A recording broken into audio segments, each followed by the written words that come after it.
I'm excited about education. Going to school was kind of easy and kind of hard for me. Math, languages were always natural for me, but being able to concentrate, sit down, reading a book for days in a row wasn't my thing. I was too much of an ADD person to concentrate on one topic at one go.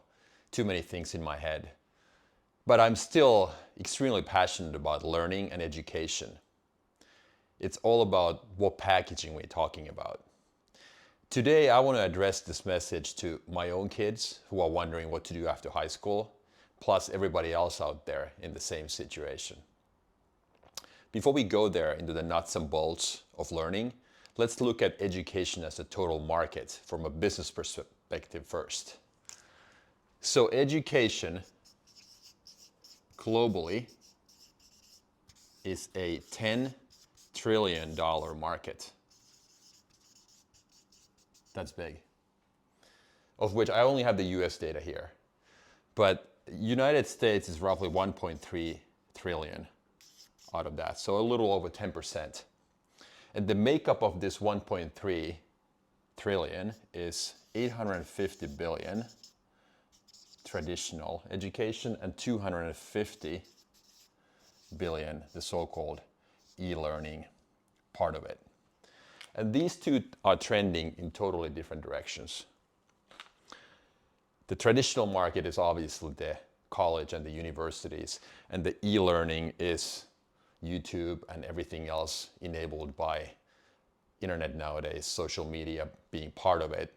But there are plenty of online courses that fall under this category. As far as trends go, this is growing by 20%, and the traditional is declining by 6% annually. So they're trending in very different directions. Why is that? It's because of technology. Technology finally has disrupted the education market too. If you think about almost every other business in the world, whether it's delivery, whether it's, Amazon and Uber and all of those companies that have a lot in terms of technology and innovation on that side. Education has been one of the last quote unquote castles where technology hasn't been able to disrupt that.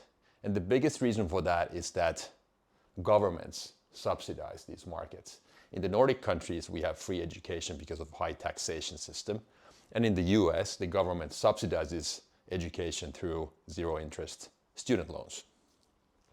That being one of the reasons why the e-learning part of the total education market is still small, but it's growing rapidly now that the technology is taking over, AI is coming, and all of those new technologies are helping it. So let's go into looking at education overall in the eyes of a 20-year-old. So there are two different paths. I'm going to keep this very simple and straightforward. Two separate paths. So let's say I call it a job and a business owner. That's the separation between the two. So job, obviously, you have your goal is to become a doctor, a lawyer, engineer, something formal, even nurse under the healthcare jobs. So you basically have no other choice but to go get a degree, a formal degree through college. This is the formal path. Formal. That was the 850 billion part of the pie on the previous page.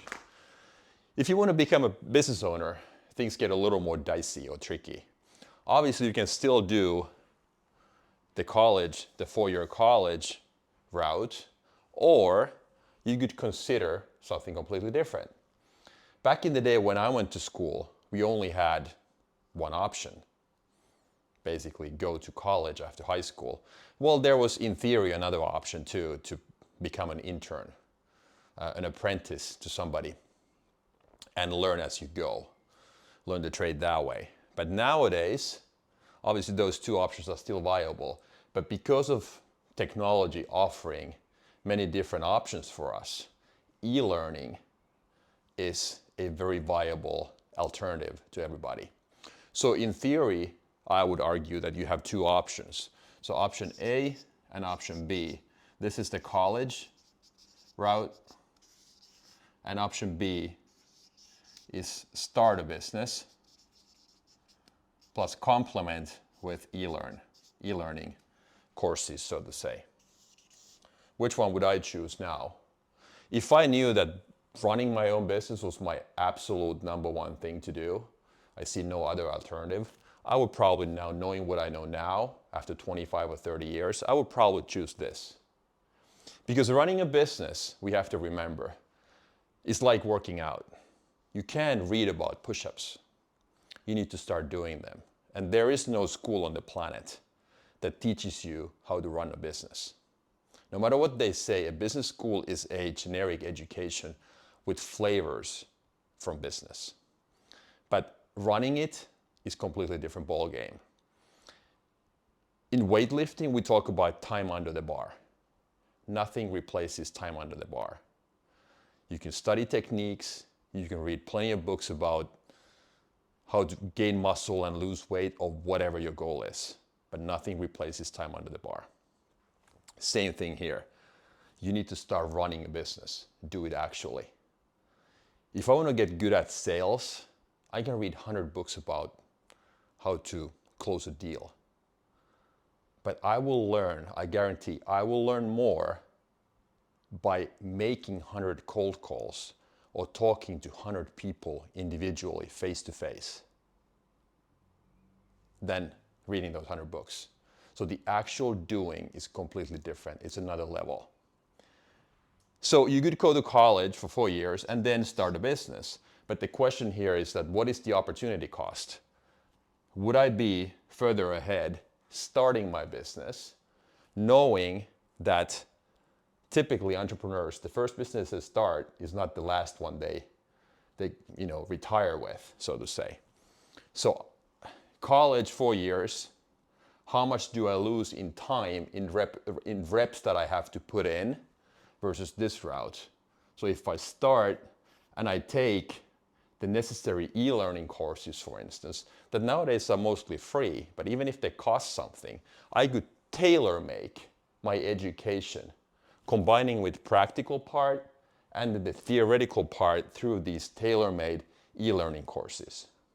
So the question would be this: if I wanted to become an online sneaker business owner, would I be better off going to a generic 4-year college or to a school for online business owners? And that school would be a combination of different courses that somebody has put together based on what they can demonstrate and what they have done. This is more like a coaching type of a program. Mentorship with modern technology built into it. So these would be the options. And with my own kids, I'm completely open-minded. No matter what they want to do, I'm going to support them 100%. But it all boils down to what you want to do. Job, yes. College, business, you have two options. I would personally favor B, but that's just my personal opinion. Have a great day. Until next time.